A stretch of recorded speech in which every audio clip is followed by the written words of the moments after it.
अरुणाचल महात्म्य खंड, भगवान शंकर का अरुणाचल रूप से प्रकट होना तथा ब्रह्मा और विष्णु का उनकी स्तुति करना। नैमिषारण्य निवासी मुनियों ने कहा, सूत जी, अब हम लोग आपसे अरुणाचल महात्म्य सुनना चाहते हैं। श्री सूत जी बोले, महर्षियों, प्राचीन काल की बात है, ब्रह्मा जी सत्यलोक में कमल के आसन पर विराजमान थे। उस समय महात्मा सनक ने उन्हें प्रणाम करके हाथ जोड़कर पूछा, भगवान, आप संपूर्ण भुवन के आधार तथा वेद वेद्य पुरुष हैं। चतुर्मुख, आपकी कृपा से मुझे संपूर्ण विज्ञान प्राप्त है। दयानिधे, भूमंडल के समस्त शिवलिंगों में जो परम निर्मल, दिव्य तथा अपरिच्छिन्न महिमा से युक्त हैं, जिसके नाम स्मरण मात्र से समस्त पातकों का विनाश हो जाता है, जो मनुष्यों को सदा भगवान शिव का सारूप्य प्रदान करने वाला है, जिसका आदि नहीं है, जो समस्त जगत का आधार तथा भगवान शंकर का अविनाशी तेज है और जिसका दर्शन करके जीव कृतार्थ हो जाता है, उसकी महिमा का मुझे उपदेश कीजिए। ब्रह्मा जी ने कहा, बेटा, तुमने मेरे अंतःकरण में पुरातन शिव योग की स्मृति दिलाई है। तुम्हारे प्रति आदर का भाव होने से मैंने चिंतन करके उस योग को स्मरण कर लिया है। तुम्हारी अधिक तपस्या के प्रभाव से मेरे चित्त में परम उत्तम शिव भक्ति का उदय हो रहा है, जिसने मेरे हृदय को क्षण भर में अपनी ओर आकृष्ट कर लिया है। जिन पुरुषों की सदा आकुलता रहित परम शांत भगवान सदाशिव के प्रति भक्ति बढ़ती है, वह अपने चरित्रों से संपूर्ण जगत को पवित्र कर देते हैं। शिव भक्तों के साथ वार्तालाप, निवास, मेल जोल, उनका दर्शन तथा स्मरण, ये सब पापों का नाश करने वाले हैं। पूर्व काल में सबकी पाप राशि को दूर करने वाला, अविनाशी, करुणा से भरा हुआ और अद्भुत शैव तेज जिस प्रकार प्रकट हुआ था, वह वृत्तांत सुनो। एक समय मेरे और भगवान विष्णु के समक्ष एक अग्निमय स्तंभ प्रकट हुआ, जो संपूर्ण लोकों को लांघकर ऊपर से नीचे तक फैला था और सब ओर से अग्नि के समान प्रज्वलित हो रहा था। उसका कहीं भी आदि अंत न होने के कारण वह संपूर्ण दिग्गंतों में व्याप्त जान पड़ता था। भगवान शिव के उस तेजोमय स्वरूप को देखकर मैंने भक्ति पूर्ण चित्त से उसका मानसिक पूजन किया और अपने चारों मुखों से वेद मंत्रों का उच्चारण करते हुए शिव की इस प्रकार स्तुति की, जो संपूर्ण लोकों के उत्पत्ति के एकमात्र हेतु हैं। उन परम महान भगवान शिव को नमस्कार है। प्रभो, जिनसे सब कुछ प्रकाशित होता है, उन्हीं आपको सादर नमस्कार है। शंभो, आपका यह विश्वव्यापी तेज सब ओर प्रकाश फैला रहा है, किंतु जो लोग आपकी कृपा से वंचित हैं, वे इसका दर्शन नहीं कर पाते। ठीक वैसे ही जैसे जन्म के अंधे सूर्य को नहीं देख पाते, अपने आप प्रकट हुआ यह निर्मल लिंग अध्यात्म दृष्टि से देखने योग्य है।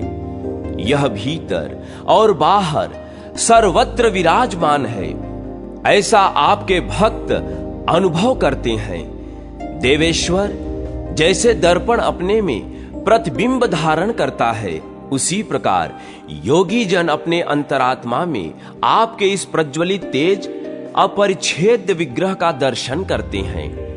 अथवा भगवान शंकर की नित्य शक्ति सूक्ष्म से भी अतिशय सूक्ष्म है, वह शक्ति मुझ में ही विलीन होती है, अतः मुझसे बढ़कर दूसरा कोई नहीं है। अणु, छोटे से छोटा जीव या पदार्थ भी आपकी कृपा का पात्र बन जाने पर निश्चय ही महत्व को प्राप्त होता है। आपसे बढ़कर तो कोई है ही नहीं, किंतु आपका ही आश्रय लेने के कारण मुझसे बढ़कर भी दूसरा कोई नहीं है। भगवान, आप में लगाया हुआ मन आपसे एक क्षण के लिए भी वियोग नहीं चाहता। फिर किसकी प्रेरणा से मेरी वाणी आपकी महिमा के वर्णन में प्रवृत्त हो। ईश, महादेव, आप समस्त भुवनों में सबसे उत्कृष्ट हैं, अतः स्वयं ही कृपा करके मुझ पर प्रसन्न होइए। नाथ, आपके चरणों में पड़े हुए इस भक्त को अपेक्षित कार्यों में नियुक्त होने के लिए आज्ञा दीजिए। विनय पूर्वक यह निवेदन करके मैंने हाथ जोड़कर देव देवेश्वर भगवान को बारंबार प्रणाम किया और उन्हीं के समीप बैठ गया। तत्पश्चात नूतन जलधर के समान गंभीर ध्वनि वाले श्री विष्णु ने शंकर जी की महिमा के कीर्तन द्वारा अपनी विशुद्ध वाणी को और भी कृतार्थ करते हुए कहा, तीनों लोकों के अधीश्वर प्रभो गंगाधर, जगन्नाथ, विरूपाक्ष, चंद्रशेखर, आपकी जय हो। शंभो, आपकी दया असीम है और भक्तजनों पर सदा अकारण बढ़ती रहती है। जिसने उन भक्तों में स्वच्छ एवं पूर्ण ज्ञान का आधान होता है, प्रायः संपूर्ण विद्याओं का पालन और समस्त ऐश्वर्यों का संग्रह भी आपकी कृपा से ही संभव है। आपको जानने में आप ही समर्थ हैं, अथवा जिसको आपका कृपा प्रसाद प्राप्त हो वह समर्थ हो सकता है। क्या भ्रमर किसी कीट को आकृष्ट करके उसे अपने स्वरूप की प्राप्ति नहीं करा सकता? उसी प्रकार आप भी अपने तुच्छ भक्त को अपनाकर अपने समान बना लेते हैं।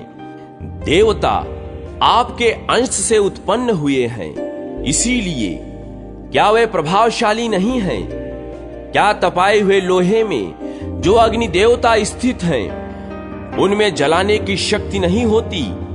देव, शंकर, सर्वाधार, आप कृपा करके हमारे नेत्रों को आनंद प्रदान करने वाली अपनी दिव्य मूर्ति का दर्शन कराइए।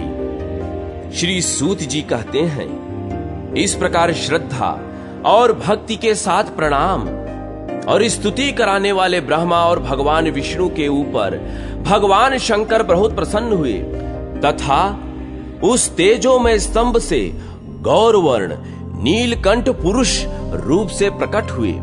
उनके मस्तक पर अर्धचंद्र का मुकुट शोभा पा रहा था। हाथों में परशु, बाल मृग तथा अभय और विश्राम की मुद्राएं थी। वे ब्रह्मा और विष्णु से बोले, मुझ में चित्त लगाने वाले तुम दोनों की भक्ति से मैं बहुत संतुष्ट हूं। तुम मुझसे कोई वर मांगो।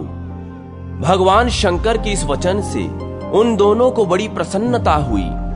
उन्होंने हाथ जोड़कर अपना अपना पृथक प्रयोजन निवेदन किया और कभी परास्त न होने वाले त्रिभुवन विधाता भगवान शिव का वैदिक मंत्रों से स्तवन करते हुए इस प्रकार कहा, भगवान, आपके इस दिव्य रूप को हम नमस्कार करते हैं।